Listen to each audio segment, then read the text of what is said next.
வேத வசனங்களை அறிந்து கொள்ள அறிந்து கொள்ள மகிமையின் மேல் மகிமை அடைந்து மறுரூபமாகிறோம் என்று வேதம் சொல்லுகிறது.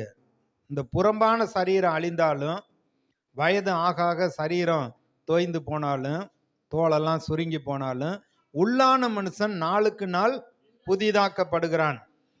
ஆண்டவருடைய அந்த ஆவியானவர் நம்முடைய சரீரத்தை உயிர்ப்பிக்கிறவராய் இருக்கிறார். இதெல்லாம் விசுவாசித்து தேவனுடைய பலன் எனக்கு உண்டு என்று சொல்லி சரியாக வசனத்தை அறிக்கையிட்டு ஜெபம் பண்ணிட்டு நம்ம செயல்பட ஆரம்பிக்கிறப்ப சரீரம் கட்டுப்பாட்டுக்குள் வரும். ரோமர் 8 அப்படிதான் சொல்றாரு. பரிசுத்த ஆவியானவர் சாவுக்கு ஏதுவான நம்முடைய சரீரத்தை உயிர்ப்பிக்க வல்லவராய் இருக்கிறார். ஏன்னா சாவை உண்டாக்கக்கூடிய தீமைகள், கண்ணுக்கு தெரியாத கிருமிகள், கண்ணுக்கு தெரியாத அநேக வியாதியின் கிரியைகள் நம்மை அழிக்க பார்க்கிறது. ஆனா கர்த்தருடைய ஆவியானவர் நம்முடைய சரீரங்களை உயிர்ப்பிக்கிறார். தண்ணி மூலமா, காற்று மூலமா, இன்னும் கொள்ளை நோய் இதெல்லாம் நம்மை ஆட்கொண்டு நம்மை அழிக்க பார்க்கிறது.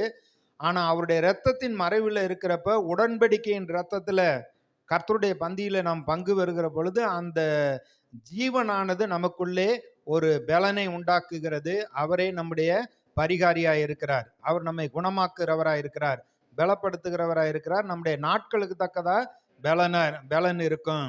முதிர் வயதுல நம்ம கனி தந்து புஷ்டியும் பசுமையுமா இருப்போம்னு சொல்றாரு. அப்ப கர்த்தருடைய ஆவியானவர் நமக்குள்ளே அவருடைய மகிமையை கொண்டு வருகிறார்.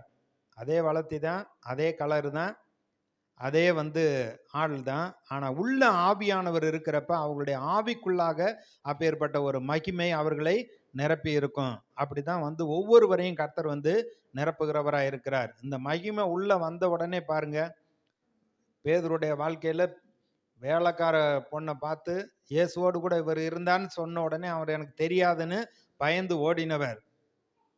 3 தடவை கேட்டாங்க. 3 தடவையும் அவர் சபிக்கவும் சத்தியம் பண்ண தொடங்கினார்.